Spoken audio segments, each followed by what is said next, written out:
In this video, we are joined by a fantastic panel today. We got Lucas Kim on the channel today for the very first time. We're talking parks, we're talking studio. I also have the Italiano with me up next on this episode of OG 55.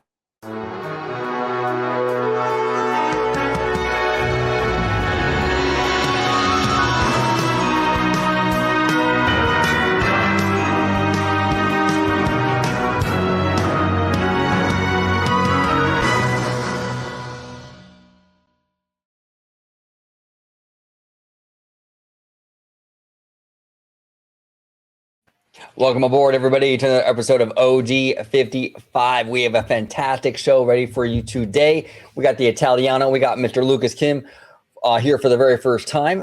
The Italiano, if you could let everybody at home know where they can find you on social media, sir.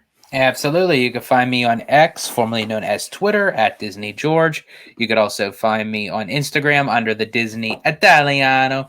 And of course, you'll find me here on my home base at Orange Grove 55 with Citrus Corner with all that sweet, juicy, but sometimes sticky Disney news and info. There he is, Mr. Sticky Icky. And down below, first time on the channel, Lucas. It is awesome having you on the show. Hi, thanks for inviting me to the show. My name is Lucas Kim. I'm also a Disney content creator, and also I'm really into Disney content. So it's an honor being here with you guys today. Yeah, absolutely. We it's an honor for you to join us. Absolutely. And Lucas, if you could just remind everybody at home, where they can find you on social media and whatnot. Yeah, you guys can check me out on Twitter. It's exactly my name. It's Lucas Kim, and then you can find me right there. And there are times that and all my link pages are all you can check me out through there as well too. Follow me and follow my tweets, and we'll post even more contents in the future. Awesome. Yeah, and I'll be linking his socials down below in the description. Make sure you follow Lucas. A lot of great insight about the company and what have you. So make sure you give him a follow on Twitter and everything. And I'll link everything down below. So let's dive into our topics. There's a lot going on right now with Disney, man, guys. It's kind of crazy. So this was at Disneyland. They're doing their Season of the Force celebration, right?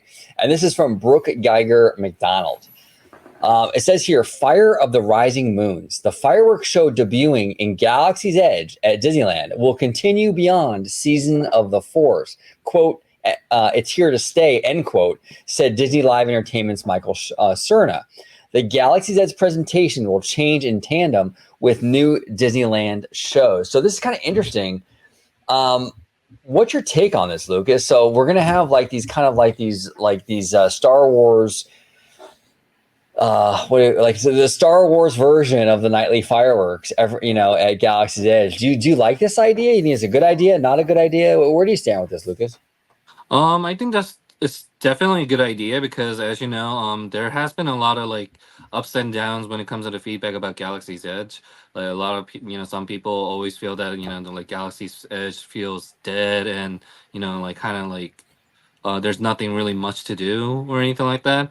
And in this case, by having a fireworks, a lot of people can gather up and and witness have its own exclusive Star Wars related fireworks for once, and it might bring in more people to stay after the park to watch the show. Not to mention it definitely Galaxy's Edge. Even in Disney's Hollywood Studios has always been you usually go to Galaxy's just in the morning, and then you don't really come back during the nighttime. Like everyone just kind of leaves unless you're waiting on a line for Rise of the Resistance.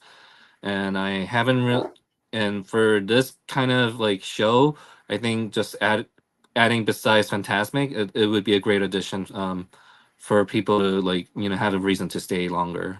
I agree, Lucas. And it's funny, I was watching a lot of these clips from these shows and what have you. And it's amazing what some John Williams can do for a land. It really is. It's amazing. I mean, the music playing, it completely changed the energy of the land. Even from the video, you notice the energy shift. It was pretty intense. And so this is good news. I'm glad that they're keeping it past Seasons of the Force. I do notice in general, Disney has been making a lot of moves lately. It's pretty crazy. We've been hearing a lot of stuff, and we're going to get into it in a little bit with Animal Kingdom and what have you. But there's so much going on. There was that talk with Demaro, and I think Iger mentioned it too, about turbocharging the parks. It really does feel like that's kind of we're starting to see the fruits of this a little bit with the turbocharging. A lot is happening. But yeah, in regards to this, I support it. I think they need to ease up a little bit on the realism. I know that the story and the realism was important when Galaxy's Edge opened, so that's why they didn't want music in the land. They wanted to keep it quiet with the sound effects, give you that realistic experience. But I gotta say, the music makes it feel more like Star Wars. You gotta have that music. I understand they want to keep it more realistic, but I think in this case, I think it's better to break the realism a little bit and have that music and get that fun energy back in this land. I think it would make a world of a difference because the land itself is beautiful. The land itself is very well themed. It just needs some soul to it, and that music would help a lot. But what do you think, George? You like this idea of the fireworks thing after Season of the Force? Yeah, I think it's a great stepping stone for Galaxy's Edge. As I said many times before, Galaxy's Edge is basically like a pot of boiling water without any meat and potatoes in it. Yeah. It's sizzling over, and it's like in dire need of some kind of heartbeat, so to speak, to the land. And I know that they, as you said, OG, they wanted to kind of keep it into this kind of realism kind of aspect, where if you go on to a planet, you don't hear music or what have you. But honestly, fans going into this land, they couldn't care. It's like no one's going to walk into Galaxy's Edge, and if they say, "Oh, I hear music," my complete experience is completely ruined. Right. So it's like I think that they kind of overthought when it came to Galaxy's Edge. I think they needed to kind of like loosen up a bit, and I think this is a great way to start. I think, as Lucas said, either, and this actually proclaims to me, it's I go into Galaxy's Edge, I go on Rise of the Resistance, and I leave. There's nothing that keeps me in there that is very interesting. But something like this, and especially at night, it could potentially, bring in people to kind of stay longer at Galaxy's Edge. And I think Disney is actually noticing that now.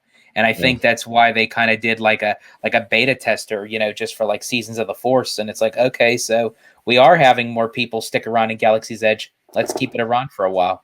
Yeah, I mean, imagine because you go through those tunnels to get into the land. If they played like the Star Wars theme song, like the opening crawl, like right when you walk through that tunnel, and kind of set the stage. In the movies, we have that music in the beginning to set the stage for the film. It'd be kind of cool to have that music set the stage for the theme park experience too. And then once you're in the land, then it can kind of bleed into like more atmospheric Star Wars music or what have you. But I think it would really work well. But Lucas, I want to ask you, because it's your first time on the show. I want to kind of pick your brain. So with Galaxy's Edge, they decided to go sequel trilogy era, and it's a very specific timeline between the two movies, between two of the three movies. Did you like that idea, or did you think that they could have? Do you think they should have opened this up to like more generations of Star Wars fans? Prequel, original trilogy, and had more of a mixed bag. That's actually a good question. Back, when I Disney World, like as an adult experience, it was my first time ever being back to Disney World, and like back in 2010. And the first experience that I experienced was like during when they gather all the kids to like train the Jedi Knights right next to the Star Tours, with the Darth Vader and everything. That's how I grew up as like when it comes down to Star Wars. Like going from prequel to the current, like the OG trilogy right there. And then eventually when the Galaxy's Edge came out, they were kind of focusing on the sequel trilogy type of stuff right there. I think for the new generation wise, they were trying to push a lot of new generation, like the new people who were not familiar with Star Wars, and who just like kind of growing up with like without watching the original trilogy or even like prequel, and they just kind of like watched the sequel trilogy because of their parents or something like that. I think they were trying to push that part of Star Wars franchise right there. And I don't think it's a bad idea, but at the same time, I know that like the old fans were not very happy to see Batu being installed in instead of like placing Naboo. I think like long time ago, I don't know. I never been to Disneyland. I know that they had like a concept of the Edge, where one place was going to be a Batu and the other one was going to be like something a little bit closer to Naboo from the original concept art. I don't know if you remember that. But I never been to Disneyland, so I don't know like if they have it Batu or Naboo there. What is it like over there? Just out Yeah, of we curiosity. actually have the same exact Galaxy's Edge that Florida has. Yeah, Um, so that's what I you mean. know, Like the original concept art, they had two different parts. They wanted to do two different experiences. So when you go to like Disneyland, you can go like experience something else, and then go to Disney World, you go experience something else over there. But to me, I think doing both of them at the same time was kind of a bad idea, in my opinion.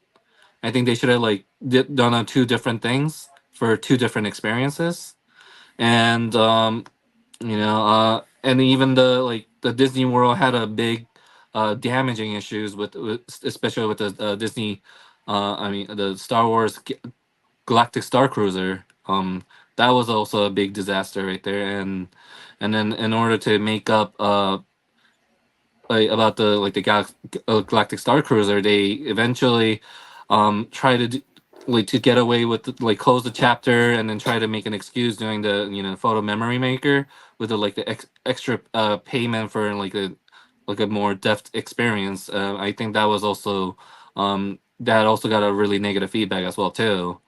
And just by adding this as a fireworks, it might people might actually forget about the Star Cruiser incident or like the photomaker incident for some time until they decide to add a little bit more attractions into the Star Wars where everyone is not ex- exclusive to like people with like a lot of money but more inclusive to people who are actually there as a guest. yeah, and that was one of the big issues with the Star Cruiser, Lucas, was like it was a niche inside of a niche, right? Because it was so expensive, so you had to be like in that tax bracket to even afford it. But then you also had to be like a super Star Wars nerd. So you needed to be rich and be a super Star Wars nerd, and you had to be into like that role playing thing. So there was a lot of niches there, and most people didn't fall into all of those. So it failed, it did. And I feel like this move with the fireworks, with the music and everything, I feel like it's much more a move where they're listening to people. This is kind of what people have wanted for a long time. So I think it's going to be successful. I do, and I think it might signal some change, for the land going forward. What do you think, George? Do you think this might signal, but beyond even the fireworks show? Do you think this is kind of a hint that Disney is kind of moving in a new direction for Galaxy's Edge overall? I sure hope so. I can't really depict at this point whether or not that this is just something as like an extra add-on, or if this could potentially be the start of something more, so to speak. As I said, I do hope that's the case because, as I said, Galaxy's Edge needs it. They need, uh, potentially a third attraction like they were supposed to have, and honestly, they need to have a sit down restaurant like they were going to have that was supposed to be adjacent to Oga's Cantina, because Oga's Cantina actually, what the whole building is, that was actually just supposed to be just the lounge area leading up to the restaurant, Right. and a lot got cut. So I hope in time that they can expand and do something with Galaxy's Edge, and not just an expansion, not just adding additional stuff, but stuff that actually works and makes sense. That you're not constantly just like landlocked into the same thing all the time. Yeah, no, well said, well said. So we'll see. We'll see the future of Galaxy's Edge. I know in Paris they're doing a version of a Star Wars land over there, but it's more centered around Mandalorian and Grogu. So that's interesting. So that kind of plays to what Lucas was saying, where it's like make different experiences at different locations. So that's good. So we'll see. We'll see how this whole thing kind of shakes out. I personally would love to see a Mandalorian ride out here in California or even in Florida. I think that would be enormously successful. I've said many times, I think Mando is like one of the more successful things that they've done with Star Wars since they bought Lucasfilm. Which actually, if you really look at the world of the Mandalorian, Galaxy's Edge kind of has more of that Mandalorian feel, I think, than anything. It kind of does, right? Yeah, that's a good point, George. It kind of does have a Mando feel to it. So we'll see. And Dave Filoni's rising up the ranks at Lucasfilm. The Filoniverse is kind of where it's at. And we're going to get into the movies coming out in the next few years. And his is one of them. But that seems to be the direction that Star Wars kind of heading in, I think, that Filoniverse.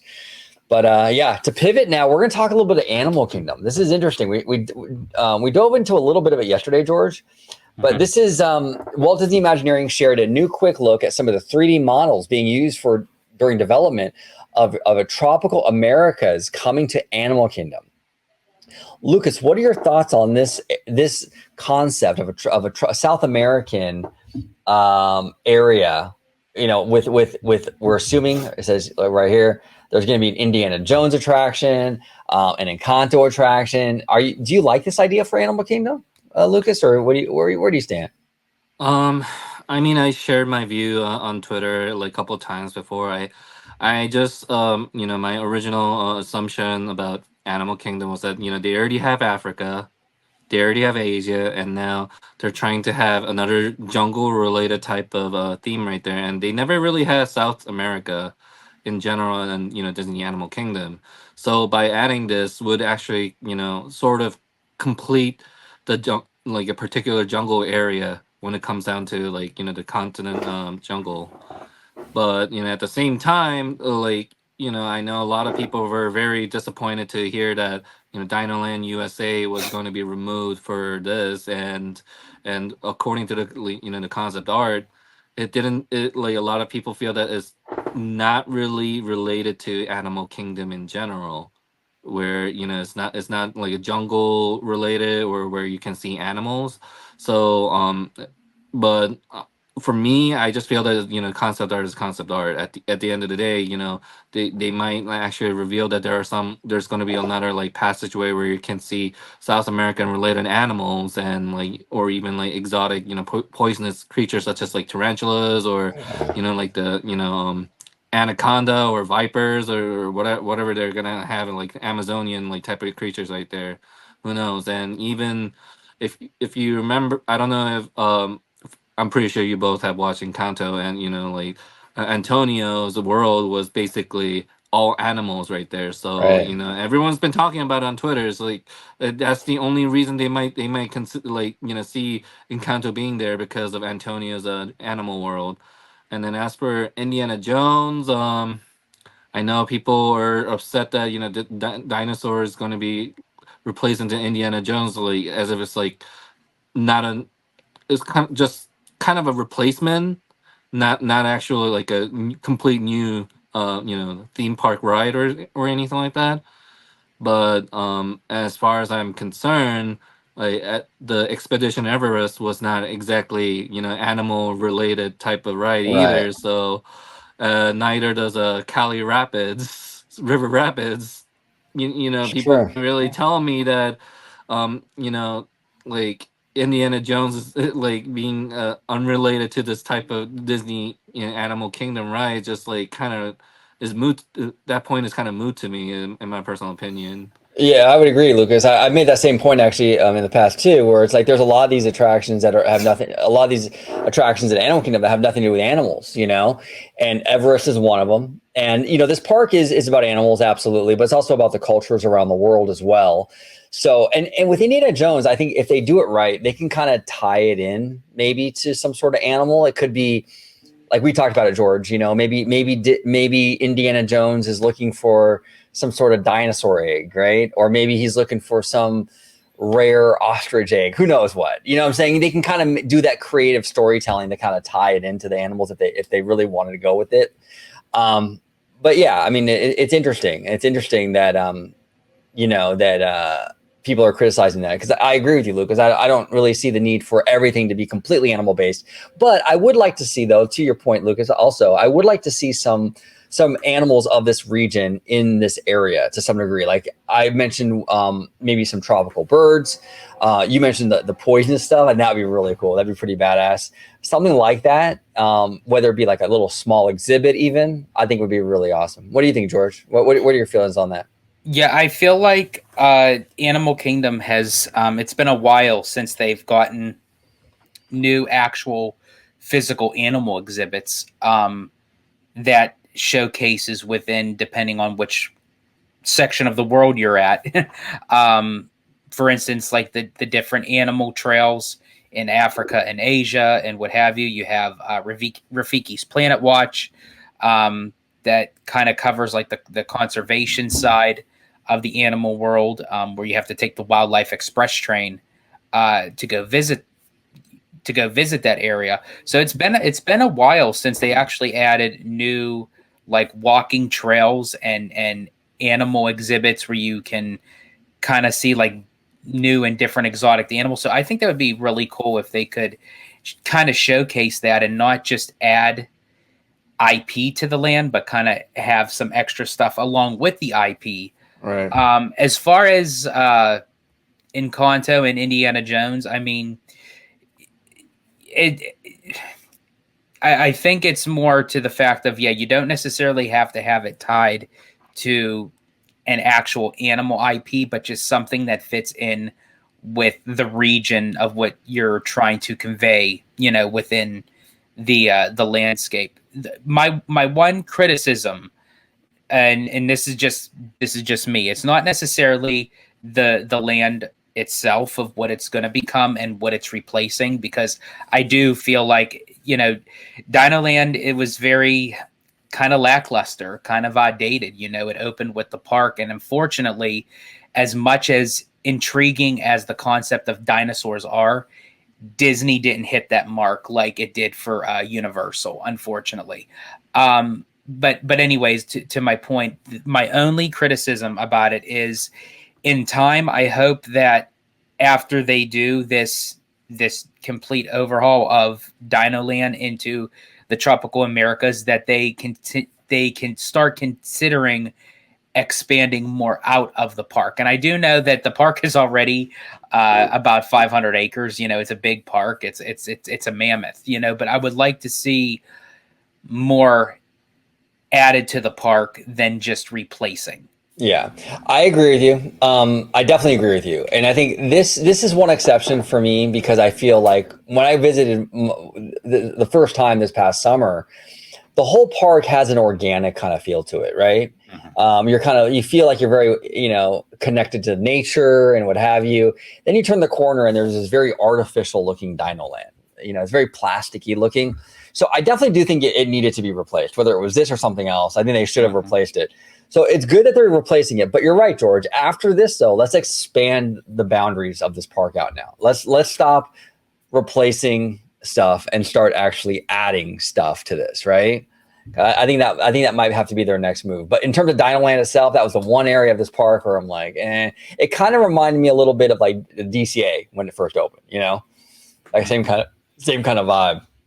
But our next topic, we're diving into the studio today a little bit as well. Disney releases their film release calendar for as of April 5, 2024. And there's a whole bunch of movies on here. Okay, you got First Omen, you got Kingdom of the Planet of the Apes, you got Deadpool and Wolverine, Inside Out 2. So this is all the various studios of the Walt Disney Company. So all of these aren't necessarily released under the Disney banner, but Disney is the studio that sort of oversees all of these. I'll start with you, Lucas. Overall, what are your thoughts on this slate for 2024, 2025, going into really 2031? Crazy, but what are your thoughts on it? Well, as you can see, Bob Iger, when he came back, and then he had an interview saying that he wanted to like, bring back to like entertaining people and not like bring like certain type of messages. And then a few months after that, I noticed that some of the live action movies were actually canceled.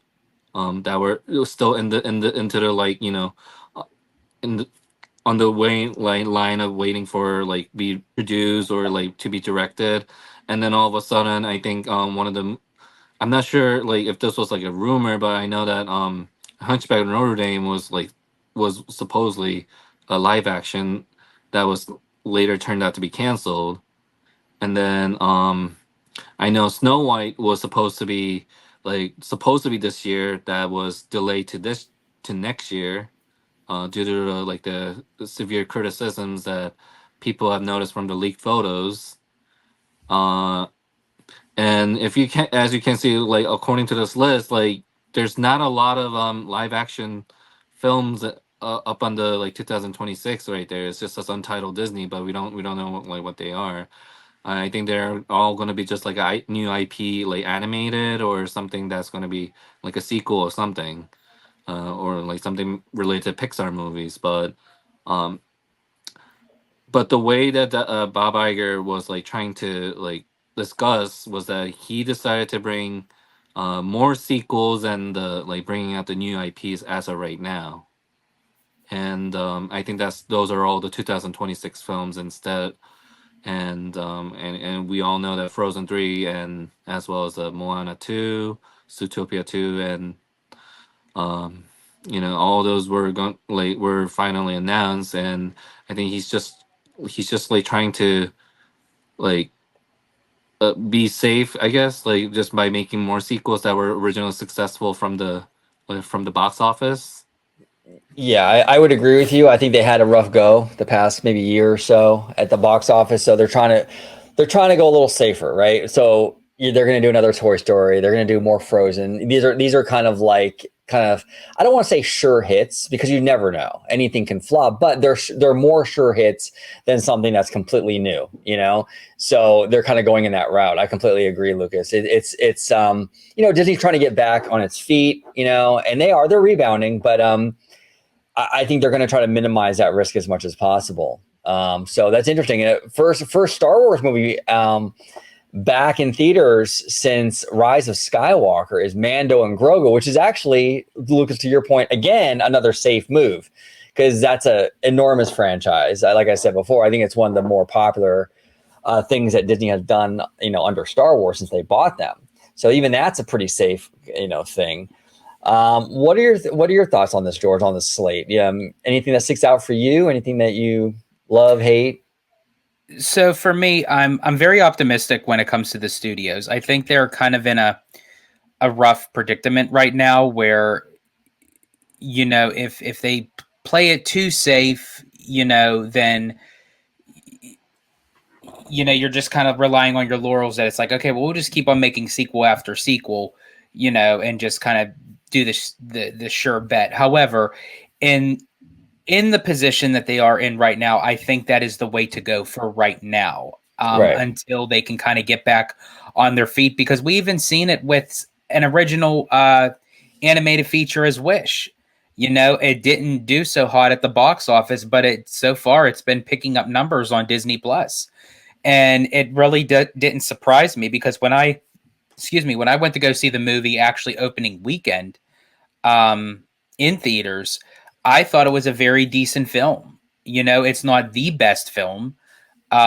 I think a lot of the issues that Disney went with that film was kind of hyping it up as this kind of like 100 years in the making, and this is like the coup de grace of the creme de la creme of Disney Yeah. animation. And it really wasn't. It's again still a decent movie, but I think Disney kind of like marketed and promoted that in a way that they shouldn't have. But anyway, being that Wish is an original film and people were saying, oh, well, we want original animated content, but it just has to be done well. Wish, I do believe, was done well. I just think people, as far as for theater going, is just kind of on the stale point right now. And I feel like the only time people really utilize the theater going experience is for those big blockbuster films such as Star Wars, Marvel, and Avatar. I think, when it comes to animated films, where they could do decent, I don't think that they get the banger numbers like they used to. But they do for Disney Plus, and I think that's another thing that Disney has to kind of reconsider is how much, like, what is the appropriate time to place it on the Disney Plus platform as Right. opposed to keeping in the theaters? Because if you keep it in theaters for a short time, people are going to be like, you know what, I'm already paying a monthly subscription for Disney Plus. Why am I paying extra money to see it in theaters when I could just see it in a few months? And I think that's where, it can kind of hit for Disney. But as far as for the slate now, I think we got some heavy hitters that I think will definitely kind of move that needle on the dial, so to speak. Like for this year, we'll have Inside Out 2 for Pixar. We'll have Moana 2 for Disney Animation. Mufasa, that can kind of go either way. I don't think I think the quote unquote live action Lion King it did well in the box office, but I think it was kind of like mixed reviews as far as like what people really thought of it. So that could kind of put a bad taste in people's mouths of how this could go. However, it is an original story based off of Mufasa, so that could kind of draw in. And then of course Deadpool and Wolverine I think is probably going to be, in my opinion, I think the biggest film of 2024. It's interesting. The Mufasa movie is interesting because it kind of reminds me a little bit of like Maleficent, where they take an original character an existing character, but they kind of build lore around that existing character, and they kind of expand their story out. So it's new, it's fresh, it's different, right? Now, I'm not necessarily like dying to go see this thing, but I am more inclined to go see something like that than I would be just a beat by beat retelling of the animated movie, So I kind of, I'm more drawn to it than I was the original one they did a few years ago. And I love Jon Favreau. I think Jon Favreau is absolutely brilliant. I made a tweet about it the other day, but everyone has a bad day at the office. And I think that movie, The Lion King, was not one of his better works, but yeah. And then I also think moving forward, with 2025, we'll have the Fantastic Four. We'll have Zootopia 2, Avatar 3.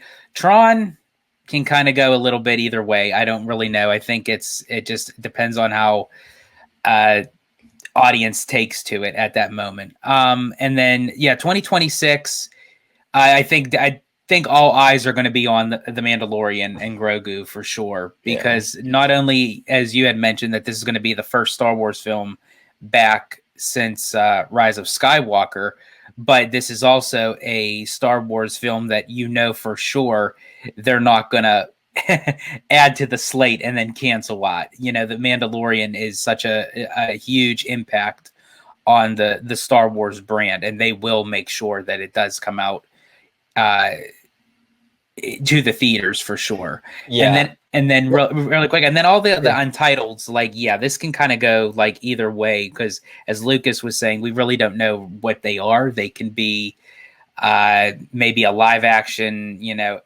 remake of something. It could be a reboot. It could be sequels, so it's kind of hard to really read. And what is actually also interesting too is the live action Moana, because the original Moana isn't really that old, right, and we'll just be coming off of a sequel.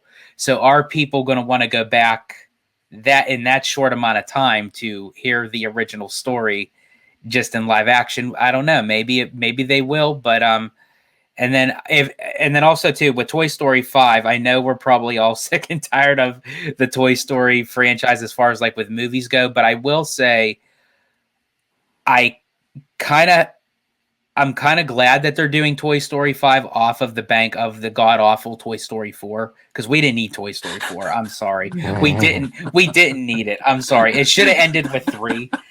And I think if they end this well of how they did with Toy Story 3, of how I would want Toy Story 5 to end, kind of like the speculation that Andy grows up, he's about to have a child, he reconnects with the toys for his son or daughter and what have you. That would be the perfect turnaround to end the franchise. And yes, Pixar, I'm talking to you. End the franchise. So, yeah.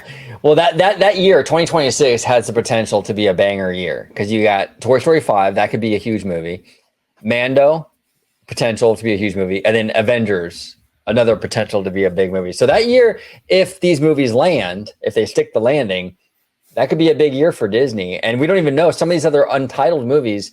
If one of those untitled movies is a Frozen movie, that's even gravy on top of everything. Yeah, because Frozen has a lot of potential. That is true, because I mean they made the announcement for Frozen 3 and potentially Frozen 4. So yeah, I would think Frozen 3 would have to be somewhere on that somewhere list. in 2026, because we have a Pixar, we have Marvel, and we have Star Wars, but we don't have a solidified like title for Disney animation. So I'm thinking Frozen 3 is somewhere in there with 2026. Yeah. Now we do have Fantastic Four coming out in July of 2025, and that kind of brings us to our last story of the day, which is we got some casting news. Julia Gardner is joining Marvel's The Fantastic Four as Shala Bal, a version of Silver Surfer from the Marvel Comics. Now, I'm familiar with Julia from that show, The Ozarks, on Netflix, and I thought she was absolutely incredible in that. I mean, she's an amazing actress. I am not as familiar, though, to be honest with you. I'm not a comic book reader. I watch the movies. I don't read the comics. So it says here a version of Silver Surfer. So is this technically a gender swap, or is this something that is normal in the comics where there's a female version? Lucas, you have any insight on that, or what's your take on this? Well, Shala Bal is a female version of Silver Surfer, like and more of a like a supporting type of character than the major character.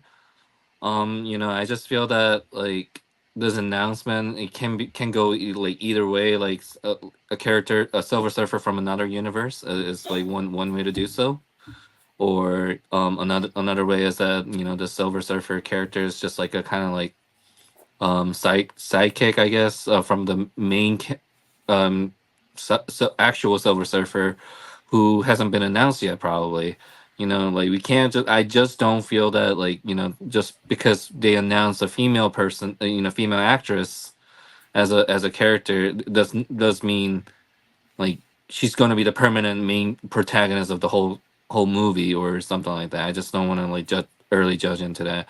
And I understand that this feels a little bit kind of a abrupt type of announcement just right after shareholder meeting, and the Variety just decided to announce this, and everyone just like kind of was like, I thought we were done with like the whole controversial issues with the MCU as of right now, but uh, I don't know. Like I do know Julia Gardner's history of her actress skills and her performance. So it's we even if Silver Surfer may be the protagonist as a female character, we might see that like this if as long as the script and the direction of the movie is good. I think people will kind of like move on with it, and then you like just kind of like let it slide, I suppose. The only reason that like a lot of people have been criticizing is because like lack of like script writing, lack of like story. It's too cliche, and the recent MCU after the end game hasn't been so good with like like the CGs or like choreographies and a lot of that sort. So people have been criticizing even more and more, and then like some of the stories just has been like not so entertaining than what the previous phases of MCU used to give. So that's why they just like say a lot of negative things about it. But as long as this Fantastic Four actually does really well on it, I don't think like everyone's gonna criticize as much as they used to be, in my personal opinion. Yeah, you get the script right, get the story right, and like you said, it doesn't necessarily mean she's the main Silver Surfer. There's ancillary versions of the character, things like that. So there's a lot of play here. I agree with you, Lucas. It's kind of a wait and see. Really, yeah, that's kind of my vibe on it. Just as someone who doesn't really read the comics, and I loved her in the Ozarks. I thought she was one of the best parts of that show. I mean, she is that good. She's a phenomenal young lady. Actress. I mean, she's great. So we'll see how it turns out. I'm open-minded. I'm gonna kind of hold off my opinions until I kind of see more of it. But George, what are your thoughts on this? Julia Gardner. Now, George, do you ever see the Ozarks on Netflix? I have not. Okay. So I was actually going to say I'm not too familiar with this particular actress nor of her acting abilities. So yeah, so I have to say that I have to kind of wait and see before I give my full on opinion, and especially of how she will portray the Silver Surfer like in the film. However, I am very highly optimistic just of where the direction the film is going. And it's nice to see, Marvel kind of taking a step back, but yet a step forward into a different direction than just the typical the MCU characters that they've been using thus far. We're diving into more of Deadpool. We're seeing Wolverine again, but we're seeing him in a completely different fashion into this particular MCU. And kind of like, what is it going to be like with the X-Men coming on board, and then this version of the Fantastic Four? So I'm very highly optimistic just all around, but I will definitely have to wait and actually see the film itself upon not even really just her, but like just the casting in general. We talked to our good friend Jay Shear about it, and a lot of times where you have a big heavy hitter actor like Pedro Pascal that's going to play in Fantastic Four. A lot of times, you just see him as a great actor, but it's like, can he convey as this particular character that we know from the comics, from the TV series, and it's like, again, it's like you don't want to really fully judge until you actually see it, but we do question it, and it's like, and it could either be a hit or a miss, so it's like we have to rely on these actors' acting abilities, as Lucas mentioned, good firm direction, and then of course, like with the writing of the script, if the story is good, the rest will carry. Yeah, well said, gentlemen. It was fantastic talking shop with both of you. Lucas, really good time. First time on the channel. You're always welcome back. I'd love to have you on again to talk theme parks, talk movies, whatever it is. It was a good time. Appreciate it. Thank you so much for inviting me. Yeah, absolutely. If you can just remind everybody, Lucas, where they can find you on social media. Just find me on Twitter / ItsLucasKim, as it exactly says on the display screen right here, and then just follow and then like, and it's also I'll be putting up my YouTube channel, and then you can subscribe eventually when I start posting videos and stuff. Absolutely. So keep an eye out for that. If you follow me on Twitter, everybody, once he gets his YouTube channel up, I'll be promoting it on my Twitter, so you can check that out and make sure you subscribe to him. So yeah, thanks again, Lucas, and the Italiano. If you can remind everybody where they could find you on social media. Absolutely. You can find me on X, formerly known as Twitter, at Disney George. You could also find me on Instagram under the Disney Italiano. And of course, you'll find me here on my home base at Orange Grove 55 with Citrus Corner, with all that sweet, juicy, but sometimes sticky Disney news and info. There it is. Everybody at home, your thoughts on the Disney slate going all the way up to 2031. What are your thoughts on that? What are your thoughts on the Silver Surfer casting news? What are your thoughts on Animal Kingdom expansion? And what are your thoughts on the Galaxy's Edge news that we talked about today with the fireworks and the music, and what direction they're kind of going in with this land? Kind of a vast departure from what it initially started as just a few years ago. So we would love to hear from you. Comment down below. And as always, have a wonderful, wonderful day. Bye-bye, everybody.